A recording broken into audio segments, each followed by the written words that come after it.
What's going on, everybody? Welcome back to the channel, ICNV Drivers Edition. In this video, I'm going to address a topic that was asked of me. One of the subscribers actually asked me, what do I think of the C7 Z06 market now that the C8 Z06 pricing has been released and orders are actually starting to be taken? So I felt like there was no better way to address this topic than meeting up with my big homie Swole. You've seen him on the channel before. He has a C7 Z06.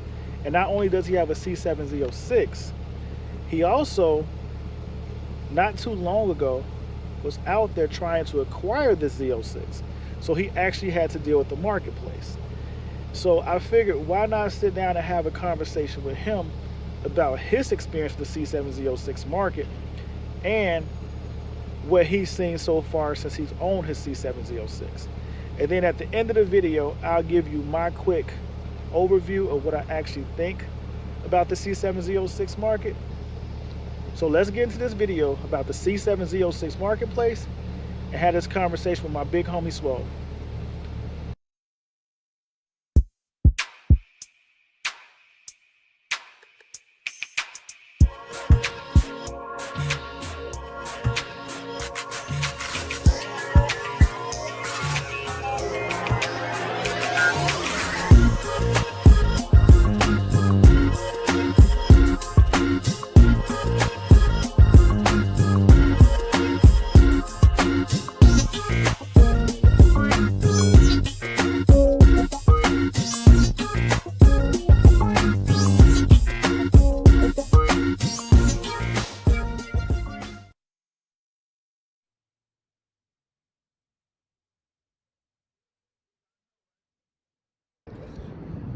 We got the Zeus and Zeus takeover. What'd you say? The Zeus and Zeus. Zeus and Zeus, baby. Play day. Zeus and Zeus, play day.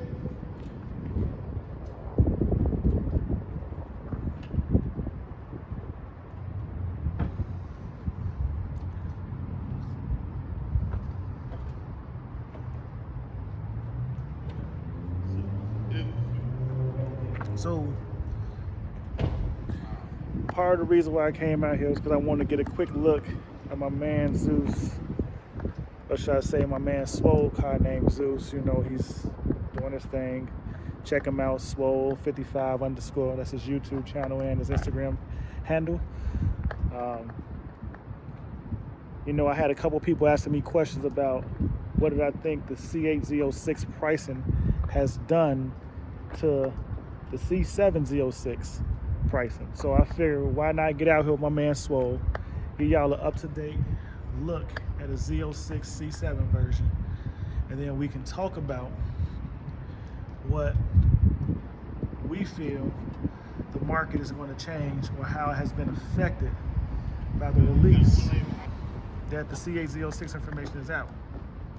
Check out Swole getting his photos in of Zeus. You know how that go. But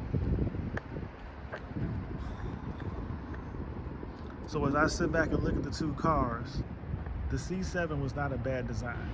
The C7 Z06 was actually a nice vehicle. The performance was definitely there, but it's definitely not the same look as the base C8. And as you see now, the base C8 has that miniature platform, which gives it another appeal. So when people say, hey, the performance may not be there, but to me, the Z06 is going to bring more than just performance. I met up with my man Swole before and we talked about this, but I'm the first person to tell you the footage got lost. So I had to go back to the drawing board. So we met back up again to try to get this in real quick. And I really just want to, it ain't going to be the same conversation, I already know that, but I wanted to get his insight. So like I said before, with the C8 Z06 pricing being out, what do you think is going to happen with the C7 Z06 market?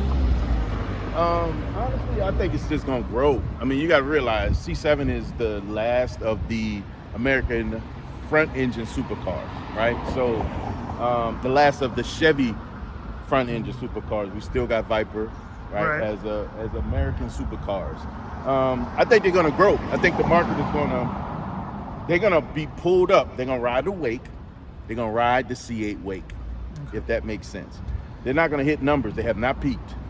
Yes. Right? See, they have not peaked, and I think that as long as C8 continue to grow, C7 is gonna be running with them for a little while, man.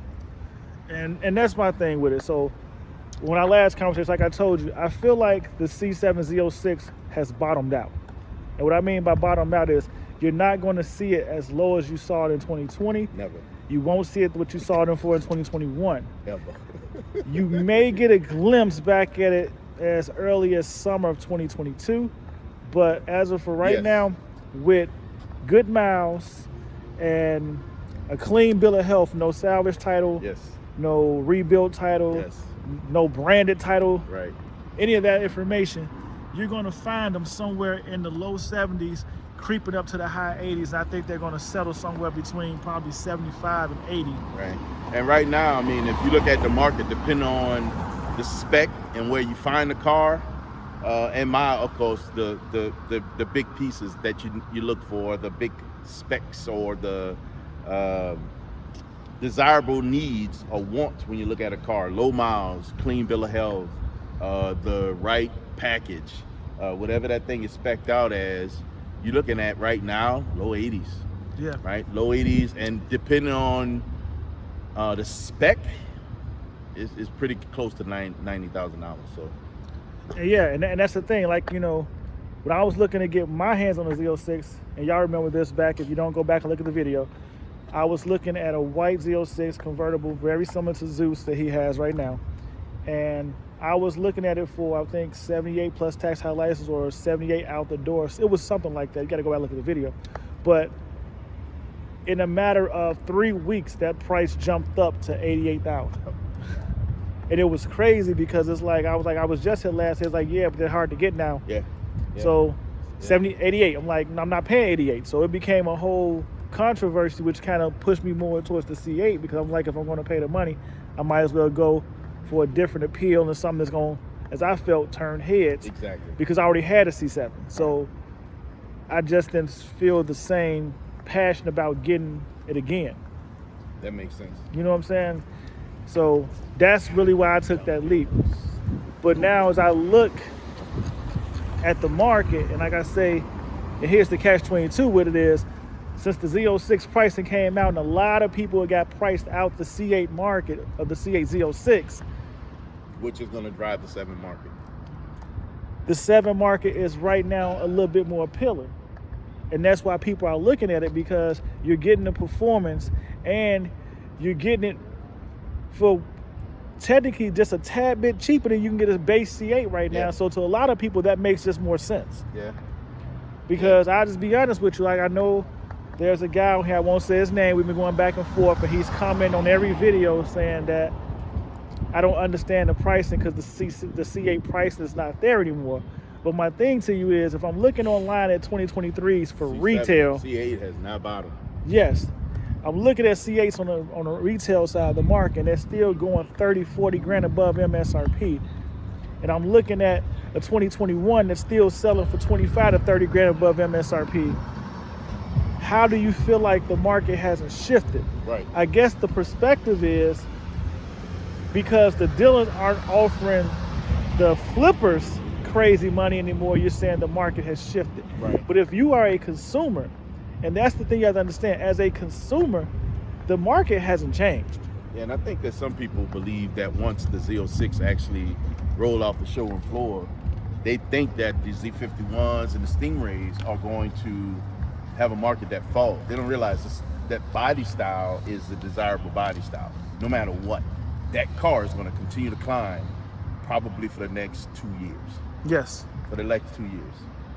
When that E-car comes out, I don't think they're going to change.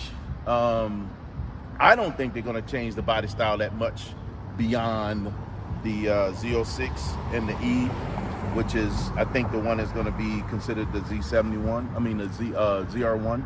The Grand Sport. That's Grand they're Sport. supposed to replace the Grand Sport. Okay, and then when it comes out, man, it's just the body style is still very unique. I mean, again, it's the one that chases and appeals to all the ones that like the exotics and things like that. It is the American exotic. Yes. It's pretty much what this car is. it is the American exotic. So it's gonna be a long time before that car's numbers start to fall. So Now, I'm gonna ask my man, because I don't know if he know yet, so we're gonna get his response.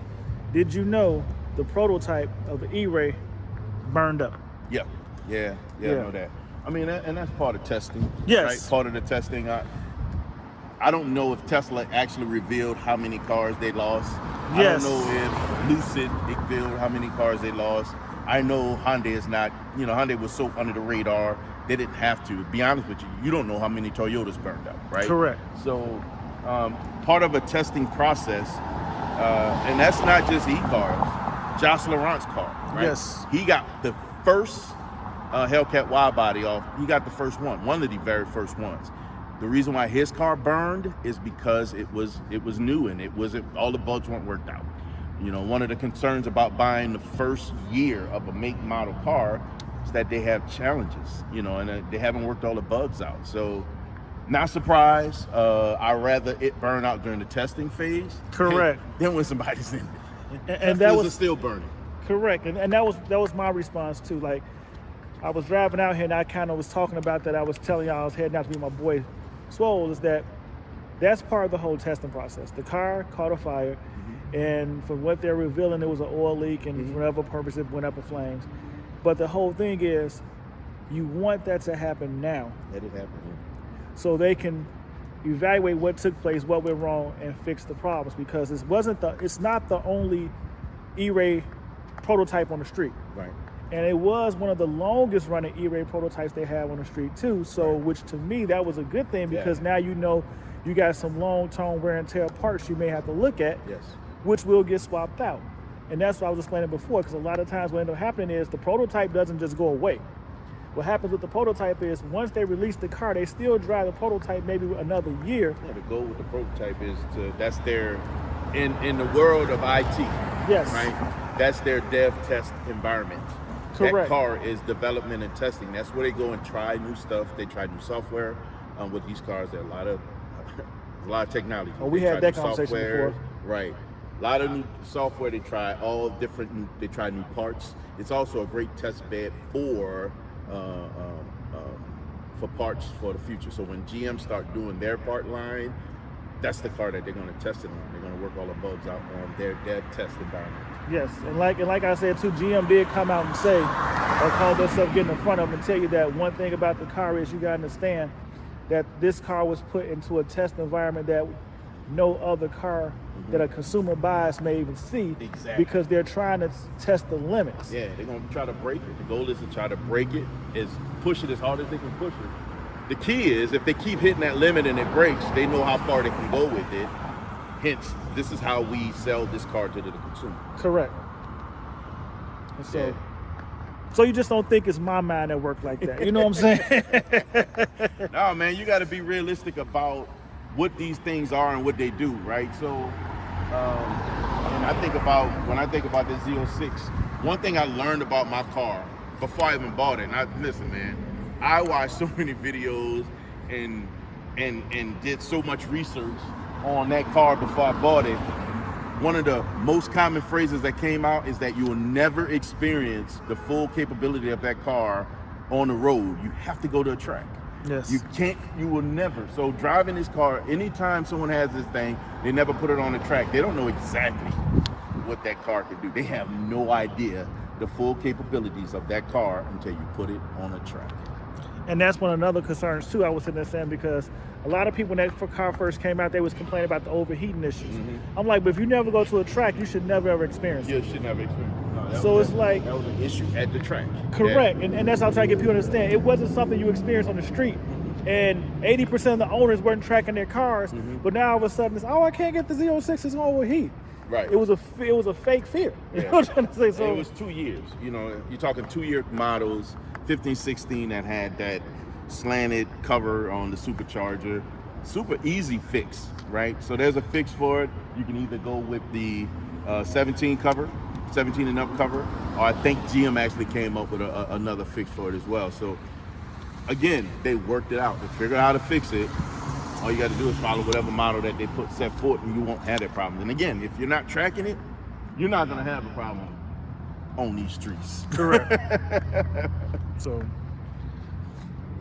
well, I wanted to get, like I said, get some footage from man's car. So I'm gonna take you for a quick walk around, let y'all see Zeus again in person, and I'll close it out with a little bit more comments on what I think this market is actually gonna do. But I appreciate y'all for tuning in.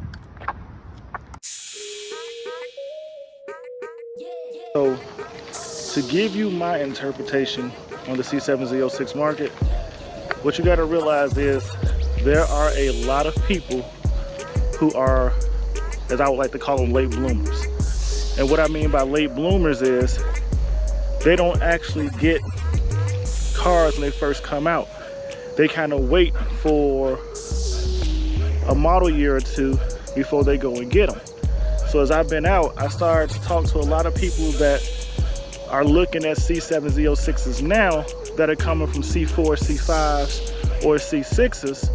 And the common phrase is, I should have bought the car back in 2019 or 2018 when they had a $9,000 rebate, because as of right now, they are still selling for, on average, $2 grand under MSRP with 12 to 14,000 miles on them. So like I said earlier, is I feel like we've seen the bottom. Not saying that today's pricing is the bottom. I truly think they're probably going to bottom out somewhere around the, and when I say bottom out, I'm talking about cars with low miles, which is under 10,000 miles. I think they're probably going to bottom out somewhere right around the $5 grand under MSRP, maybe even 9. I don't really think it's going to go lower than that, especially with the way the market is going. And what I mean by that is, if you pay attention to true car enthusiasts and other channels, like if you watch what Jay Leno talks about on his Jay Leno's Garage, I was watching a video where he was talking about a Ferrari, and the one thing he sat there and said is, the gas engine isn't dead as of yet, but it's past its peak, and the development of the electric motor is growing rapidly. And so when you think about it like that, a lot of these gas engine cars are going to become classics. A lot of these gas engine cars are going to become harder to get, because people like myself and several others that just want to maintain one or hold on to one, especially a nice performing vehicle,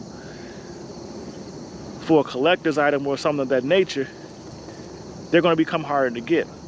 As of now, with the C8 Z06 information being released, and not only would it be released, we're starting to see some orders come in, or get pulled, should I say, to go to 3,000 status. So with the C8 Z06 now hitting 3,000 status, you're going to see more and more gas engine cars, the C7 Z06 price fluctuates some, but I probably would tell you that you can expect it somewhere down the line within the next 5 to 10 years, anywhere near 10 grand above MSRP, to gradually increase to about that price range. So if you're looking to get your hands on one, if you're looking to have one for a collector's item, it's not bad to start thinking about getting one right now. That's my 2 cents. That's my input. That's my thought on the C7 Z06 market.